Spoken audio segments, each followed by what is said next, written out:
Welcome to the Legal CFO. Hello and welcome to the show where clarity meets profitability. This is the Legal CFO with Ryan Kimler, the founder of Net Profit CFO. If you're a law firm owner looking to get a handle on your finances, grow your bottom line, and finally take control of your numbers, you are in the right place. Each episode, Ryan breaks down the business side of law with straightforward strategies to help your firm run smarter, earn more, and scale with confidence. My name's Kevin Rosenquist, and today we're talking about building a profitability dashboard. Ryan's going to give us 5 metrics every law firm needs. Ryan, welcome back. Yes, thank you for having me, and very excited to dive into this today. Yeah, I'm curious about it. I am not familiar with a profitability dashboard. So can you enlighten me and the audience, please? For sure, absolutely. I think it's important, for every business owner. First, let's break down, when you're looking at the profits of your business, you're really looking at what are we getting from operating this business, right? What is left over after we service the clients, we pay our people, we get out and market for new clients, maybe we pay ourselves as the owner, and then, profits maybe. Yeah, maybe. Hopefully we are, right? Profits is what's left over, right, after we pay our expenses. And again, that's really what we're getting for operating the business. Now, out of that, obviously a portion of that goes to taxes. You're taxed on your profits. But if you're, a business owner and you're not looking at profitability, if you don't have a dashboard around that, how are you monitoring how well your business is doing, right? How are you monitoring, is this business getting more efficient? Are we doing better compared to last year? Are we doing better compared to the last few months? Are we doing worse? How do you know when it's time to pivot if you don't have a good dashboard? So always really, really important to have. And getting all your key financial data into one place, obviously, it helps a lot. Can you talk about why that's so important? For sure. I think, for most business owners, I will say as an accountant, the traditional financial statements are not built for business owners. They're built for compliance. They can be very complex. Terminology can be complex.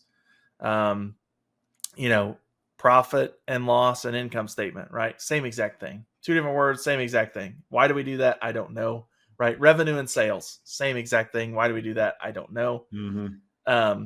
So having one central place where it's kind of just a summary of what you need to know without having to dive in and dig through a bunch of numbers, and accounting, which as most business owners, it's not your expertise, right? And especially for lawyers and law firms, right? There's the old joke that I went to law school because I was promised we didn't have to do math, right? So lawyers and numbers, right? Usually not their favorite thing. And so having a dashboard where it's summarized, what's going well, what's not, what needs to change. Obviously, if something's off, you can dive in further from there. But at least just having a place where you can take a quick look and know how you're doing. And it's not the bank account is not a good place for that. So, Well, I teased at the top of the show. I said I was going to have you give us 5 key metrics. So if you had to pick 5 metrics, obviously there's tons of metrics out there for this, but if you had to pick 5 that everyone should really include in their dashboard, what would those 5 be?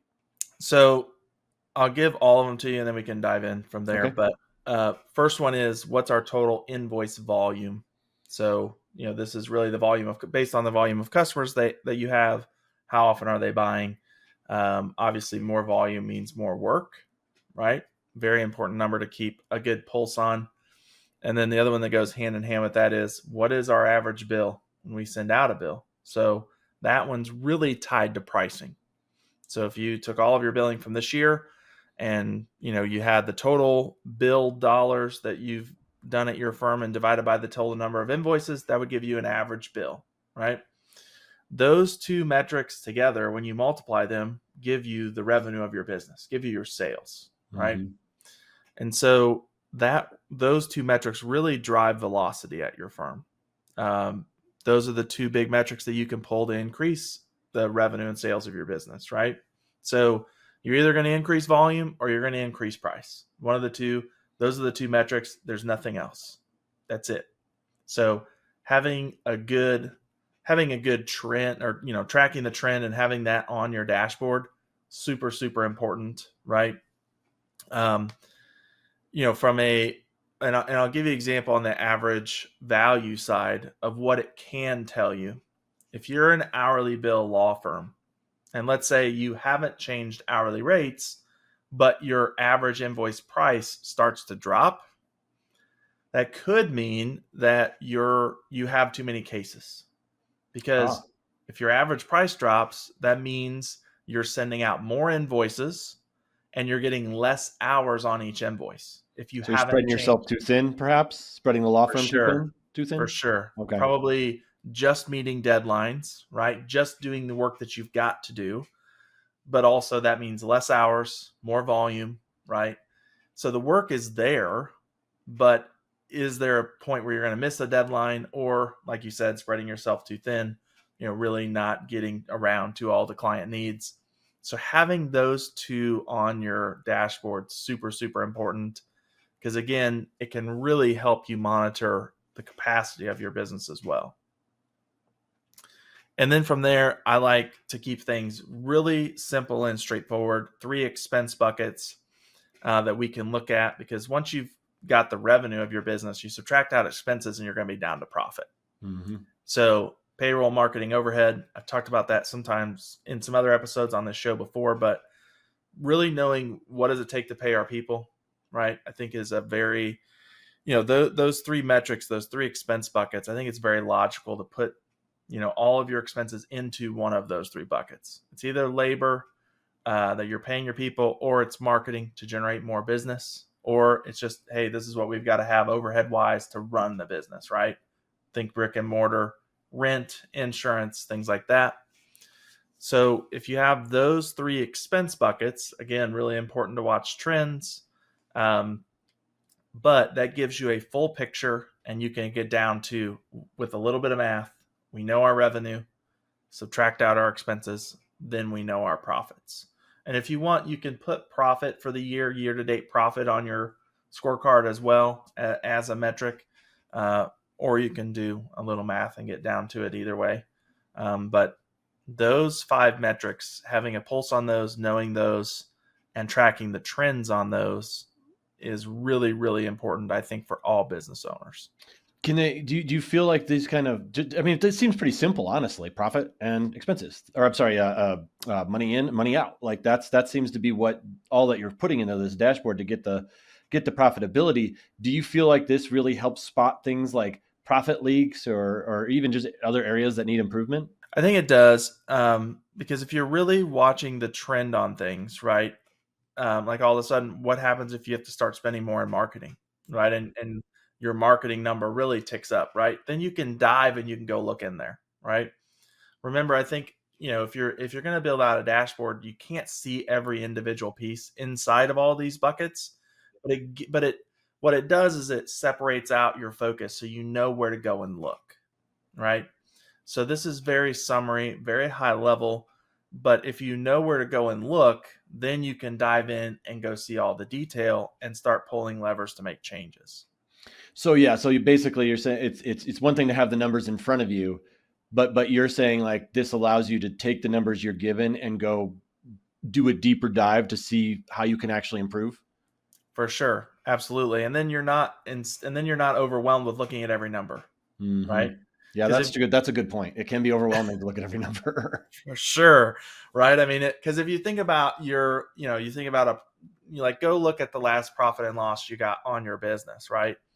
There is probably, I don't know, 50, 60 like accounts or line item entries where it's like, and most of them are going to be on the expense side, right? Down in that expense section, you've probably got a list of like, here's my cost for insurance and utilities and office rent and subscriptions and softwares and all those kind of things, right? Going through and looking at all of those numbers and trying to tackle the whole thing at once and figure out, well, if my profits are down, where is the leak, right? Very overwhelming, very time consuming. And are you really going to get down to the root cause when you're just overwhelmed with all these numbers? From my experience, no, probably not. Obviously, we've talked before about how busy lawyers are. That's no secret. It's a very time consuming profession, no doubt about it. So how often do you think that lawyers should set aside time to really review this profitability dashboard? Yeah, definitely check in monthly, Monthly, okay. especially so on the invoice volume side, right? You're probably billing on a regular basis, monthly, right? That your bills are coming out. So that metric is going to change.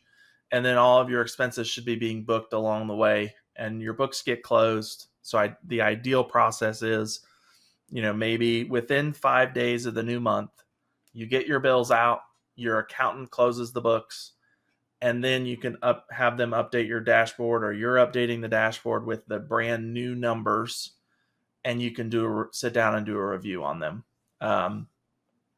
That's kind of an ideal timeline. You're catching it really early in the month, so then you can see what the new numbers are, and you can start to dive in the rest of the month and really enact change wherever you need to enact change. All you lawyers listening, just put it in your Google Calendar. Put it in your calendar Yep. once a month. Just set time aside. Block Yep. some time off. Otherwise, you won't do it. Yeah, I think that's a really good habit to have. Maybe 6th, 7th, 8th of the month, whatever it is, whatever works for you. Maybe you've got to move it around, but if you're looking a week ahead, like maybe you set it on the 6th, for example, and maybe the 6th falls on a Monday, and in the morning on Mondays you're always in court, right? If you got to push it out and move it to the 7th, okay, fine, do it. But at least if it's on your calendar and you've got to do it, then if you can get in the habit and get in the routine of that, it's going to push you to get your bills out and also push you to close the books and actually look at the numbers. So having some sort of process where it's on your calendar is really, really important. Aside from not actually looking at the dashboard, what would you say is a mistake or some mistakes that lawyers sometimes make in building or in reviewing their dashboards? Yeah, I think just making things too complex.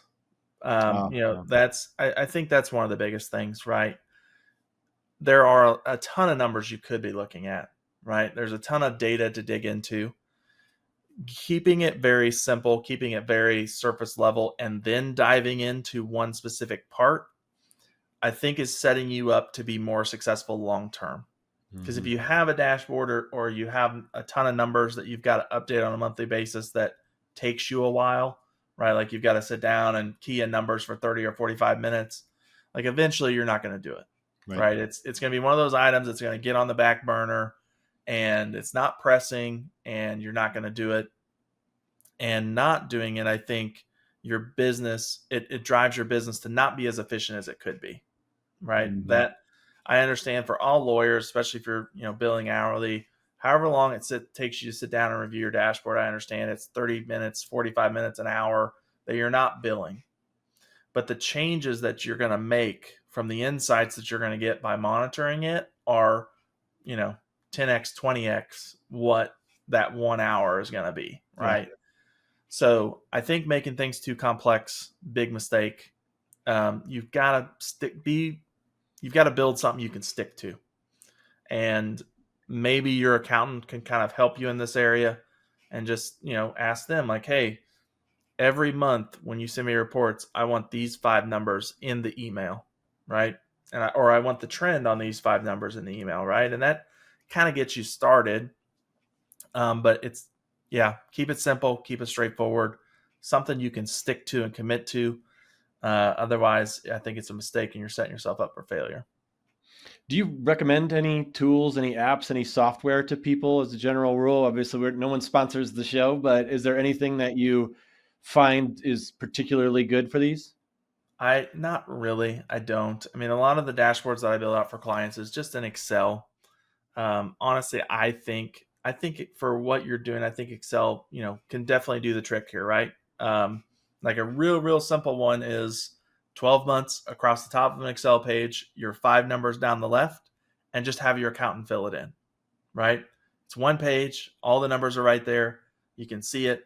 And then you can also see the trend on month over month, what it's been, right? And what it's done. And you start doing that over the course of years, and you can also see like, well, what was it last year, right? And you can start looking at things like, January to July. What's my revenue this year with knowing the metrics of volume and price, what was my revenue last year? And you can start comparing, seeing trends. Like just having those 5 numbers in an Excel sheet is just so simple, right?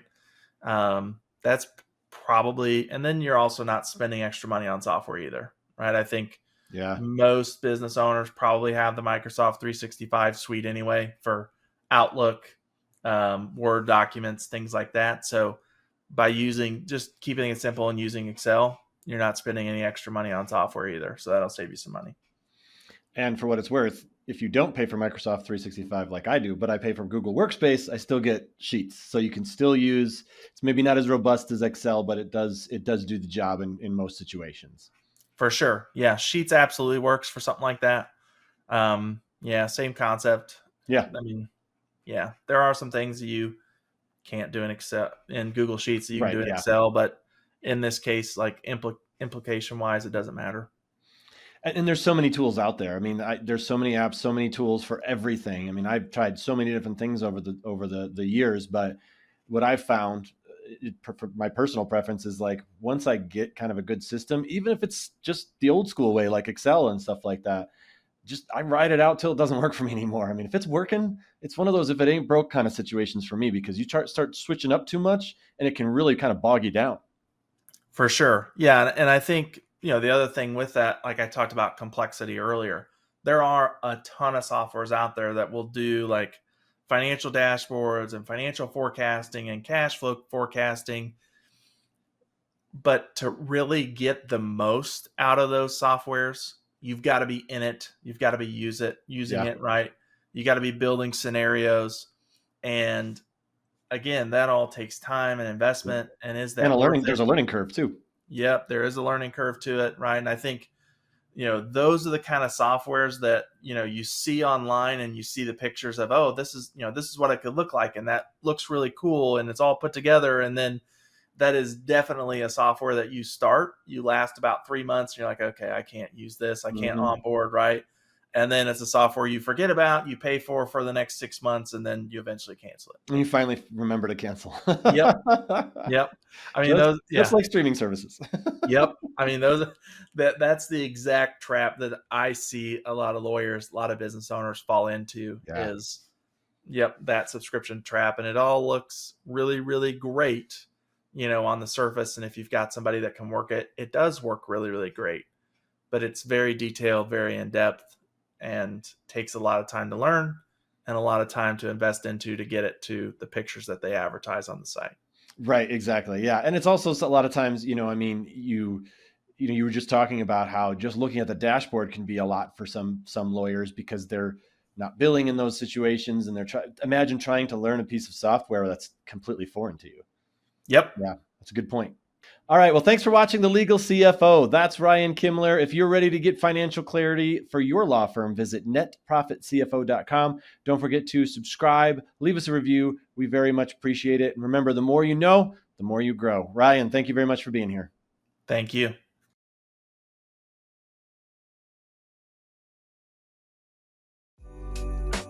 Thanks for watching.